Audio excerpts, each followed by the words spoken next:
Hi everyone! Welcome to my Good Junk Mail Journal share for January, February, and March of 2025. This journal is around 10 by 11 inches wide, and the cover is made of old quilts, vintage trims and lace, stitches, and buttons. I only wish that I had used interfacing or silence cloth, but it's all good because, this book is going to fill up quite nicely, so it's okay. I also made a closure, kind of a snippet roll. I used square pieces for the backing, then basted tiny scraps and lace, and ultimately sewed everything together to a long piece of fabric. And it was very fun to make, but took longer than anticipated.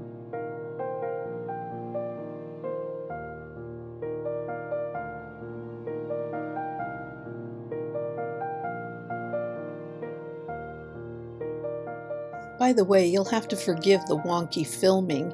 It's not my regular setup, and with such a big journal, I'm just trying to get used to everything.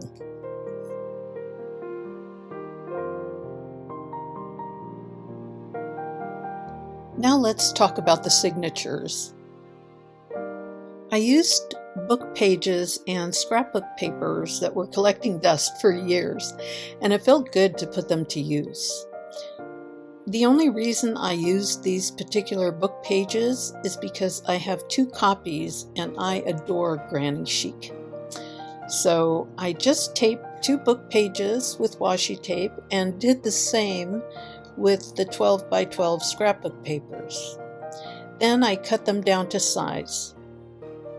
Since we're looking at an entire year of good junk mail, I made 24 folios and 2 signatures of 12 folios for the entire journal. Okay, so let's get into these pages. In hindsight, I kind of wish that I made an intro page, but I'm not consistent in that area, and that's okay because I'm happy just the same. I love the picture of this tea cozy and felt it sets the mood for the season. This is the page that I shared on Instagram, and after I created it, I thought it would have been a better intro page, but soon you'll see why I changed my mind pretty quickly. Throughout these pages, you'll also see how I've incorporated my own stash with the good junk that Gina sends with her letters, but hold on to that thought because there's a funny story coming where that's concerned. I started by covering the page with painted scraps and book pages, then I slightly stenciled circles to mimic snowballs in the background. I used the canceled stamp from Gina's envelope along with that cute "Hello, my name is" sticker, also from Gina. I found this 1940s style image of a woman in a sleigh or carriage holding letters that she might have pulled from her mailbox that day. The snail mail sticker above was created by my friend KP of Art Foamies and the Moon and the Maker, and I thought it was perfect for this page. Lastly, I used random letter stickers to spell out good junk mail. And here's the heart of every good junk mail offering, a heartfelt handwritten letter from Gina in quintessential pen pal style, where she shares her thoughts, stories, and crafty ways to use the junk, I'm using air quotes, that she sends every month. She also sent a sticker of this darling snowman that she created for her daughter, who's married now, as a memory of when Gina would build snowmen with her children.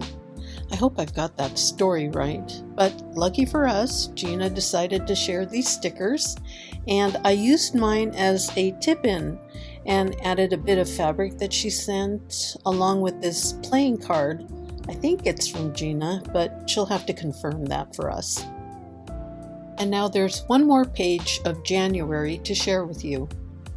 I used painted papers for the background, and Gina provided punched circles and twine to create our snowman.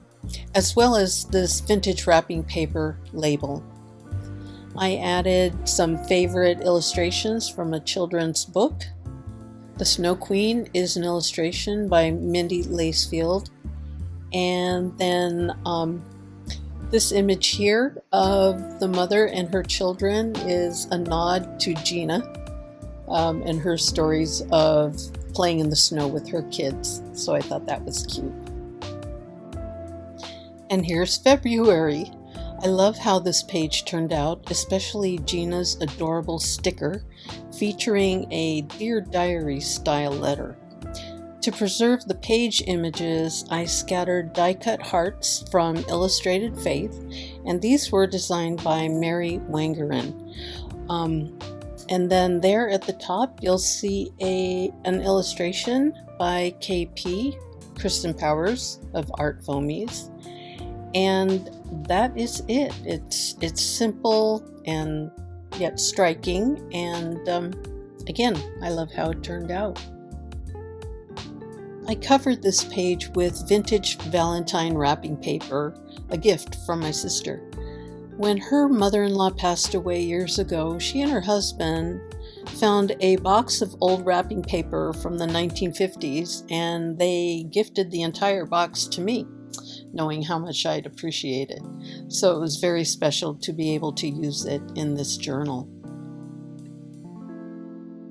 This month, Gina shared how to take a paper heart and turn it into an envelope. She made one out of a delicate doily and filled it with hearts.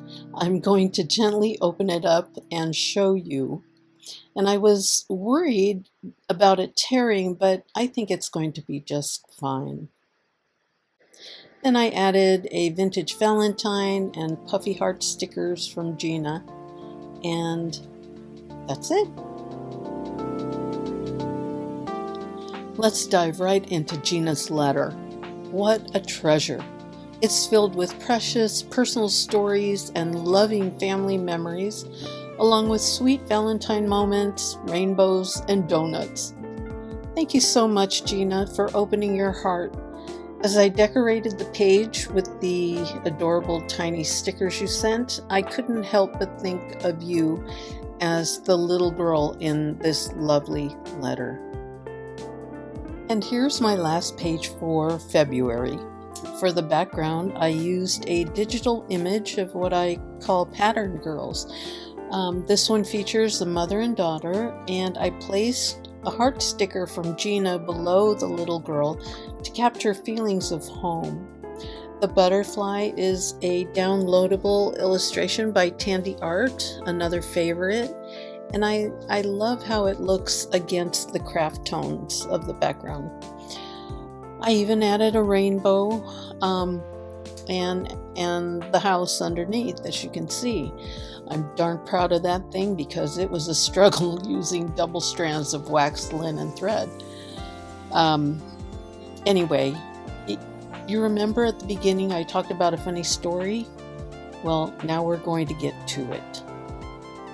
So, you see, when I started receiving Gina's letters, I was really excited. I opened them. I loved all the contents, and trouble was I couldn't start working on my pages because I wasn't finished with my journal. So one of the things I couldn't find for the longest time was the bingo card that you see here. So as soon as I found it, I thought, okay, I'm all set. I started working on it, really happy to finish it, added it to February, and then went on to March. But that's when I realized the house doesn't belong to February, it belongs with the March letter. So I was mortified. I sent Gina an email, and it started out like, "Dear teacher, I flunked the first quarter of good junk mail." You see, Gina's a retired teacher. I knew she'd be cool about it, and we had a big laugh at my expense, which I totally own, and, what are you going to do? I just laughed about it. It's still funny to me. So now that you have that background story, I'm going to continue and explain things along the way. Here's my intro page for March. Now that you know about the bingo card mix-up, I will add that I wasn't sure what items Gina included for March, other than what she sent was all thrifted and or vintage items. And because by this time I had a mix of what she sent along with what I had pulled for possible use, things were all mixed up. But to be honest, rather than overthinking it, I decided to give myself a pass. After all, Gina understood what happened, so that was enough for me. Elements on this page include a flower and chicken printable by Eulalia. I do love her work, along with a half portrait of another painting by KP on top of a scrapbook paper scallop that I had cut to edge the page. Since I knew that thrifted and vintage was Gina's theme for March, these are the elements that I chose to use. I know that the vintage labels are from Paper Pippi and the paper doll dress is from Thrifty Day, but I wish I could remember where the others are from, and I apologize for that. I guess I was in a green mood with St. Patrick's Day and all that, but anyway, this is what I ended up using for March. And here's Gina's handwritten letter on stationery. I used a die-cut frame to highlight her letter, then added two simple elements on either side. The little girl's outfit reminds me of a dress I made in 8th grade, and I love the floral illustration by my friend Kelly Maykrans. This page gives me great retro vibes, and I can't say this enough. I just love the letters, and just having a border around it makes it even more special. By the time I started to work on this page, I had found a few things that Gina sent. I was very happy about that. Can you see that orange paper peeking through in the background? Well, Gina sent that, and it was the first thing I put down before I had decided on this composition. In the bottom right corner, there's a little bluebird, also from Gina, that was a double-sided page from a children's book. There's a prayer on the back of this page, which kind of set the tone for the rest of the elements I chose to use. Working counterclockwise, you'll find another sticker by Gina, which is actually a collage she created from thrifted images. It's really lovely and very special. I hope we get stickers every month. Just putting it out there, Gina. Above is another book image from my stash, and it reminds me of my family. My mom was a young widow. I'm the eldest, with a younger brother and sister. Next up on the right is a pattern piece. It's not an actual pattern piece, but I found it in a vintage pattern envelope, so I thought I'd add it in.